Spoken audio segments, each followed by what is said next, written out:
Kita ke Pilpres Amerika, bagaimana? Tahun depan seperti halnya Indonesia, Amerika akan melakukan election juga. Apakah si pikun Biden dipilih lagi walau rakyat tidak suka dan malu, namun elit suka sama dia karena bisa dikerjain? Atau siapa kira-kira yang akan bertanding di tahun 2024 dan menjadi POTUS? Untuk itu sebentar kita ke Indonesia dulu. Indonesia sebentar lagi juga akan menjalankan Pilpres. Maka sesuai dengan prediksi, isi sosial media adalah saling serang, saling fitnah. Lucu juga ya cara perang di medianya. Namun itulah negara yang rata-rata penduduknya hanya 7 tahun sekolah atau hanya SMP. Kalimat ini terdengar nyinyir ya. Rata-rata penduduk Indonesia hanya SMP. Itu adalah fakta. Masyarakat dunia dengan membuat keuntungan dari penyakit ciptaan mereka. Apa yang Big Giant Tech lakukan ke masyarakat sehingga Indonesia bergantung pada sistem mereka? Apa yang globalis cabal lakukan untuk kendali penduduk dunia agar kekayaan tetap bersama mereka? Atau apa yang negara superpower lakukan untuk negara lain agar tidak bisa kuat dan harus bergantung pada mereka? Karena kesederhanaan berpikir masyarakat yang sangat minim pengetahuan akademisnya, sulit untuk memahami hal-hal seperti itu. Maka tahun depan, tahun 2024 adalah tahun politik Indonesia, di mana bulan Februari 2024 adalah Pilpres yang kemungkinan besar hasilnya adalah remis, alias akan ada babak kedua di bulan Mei 2024. Jadi kita masih akan bising selama 6 bulan ke depan urusan kepresidenan. Lalu bulan September sampai November ramai pilkada daerah dan mulai kampanye lagi, di mana kira-kira ada 350-an wilayah yang akan memilih kepala daerahnya dari 550-an wilayah Indonesia yang menggunakan pemilihan langsung seperti gubernur, bupati, dan wali kota. Jadi sampai akhir tahun 2024 akan bising kampanye. Bisa dibayangkan, saling jelekkan, saling fitnahnya akan masih banyak banget pastinya ya. Jadi kita lebih baik bahas geopolitik dunia. Kita ke Amerika. Dalam narasi jauh sebelum ini, Bosman membahas seorang tokoh karakter baru dalam kandidat presiden Amerika keturunan India, Vivek Ramaswamy dari Partai Republik.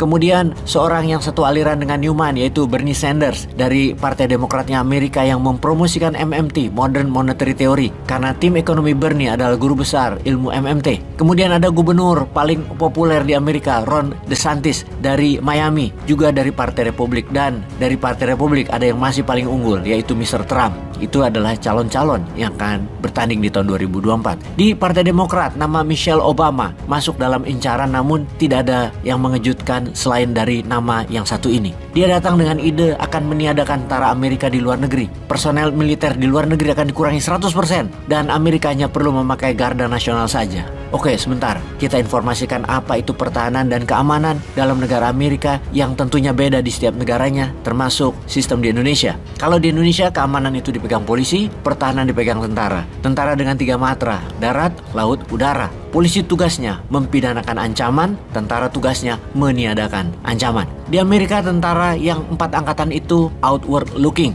bergerak di luar Amerika. 4 angkatan adalah Navy, Marine, Air Force, dan Army. Navy adalah armada laut, Marine adalah perang daratnya angkatan laut, Air Force adalah angkatan udara, Army adalah angkatan darat. Amerika punya Coast Guard dan Space Army yang Indonesia nggak punya. Serta dalam negeri, selain polisi federal, polisi lokal, di Amerika ada Garda Militer atau dikenal dengan nama National Guard. Nah, sang calon dengan hasil survei tertinggi di usia pemilih 18-34 tahun ini ingin mengurangi angkatan perang Amerika di negara lain hingga bisa menghemat anggaran dan bisa mengurangi hutang negara sebesar 19 triliun dolar. Konsep ini akan membuat Amerika bukan negara yang menjadi ancaman lagi bagi banyak negara, malah akan membuat Amerika jadi bangsa yang lemah. Begitu pemikiran banyak orang, namun tidak dalam pemikirannya. Dia kendalikan dunia dengan cara lain, bukan pakai military approach, tapi pakai apa? Sebelum kita tuntaskan jawabannya, kita jelaskan siapa yang dimaksud. Yang nantinya dalam Pilpres dia akan masuk kemungkinan dari jalur independen, tidak melalui Partai Republik atau Demokrat.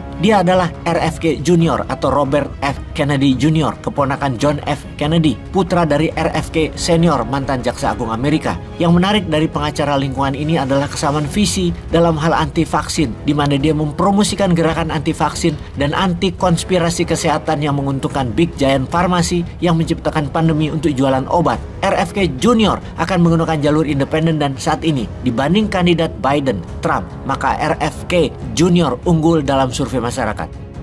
Kedepan, dunia bersiap-siap untuk kaget atas apa yang akan terjadi di Amerika tahun 2024. Sebelum kaget dengan election di Amerika, pasti kita kaget dengan hasil Pilpres di Indonesia di tahun 2024. Peace.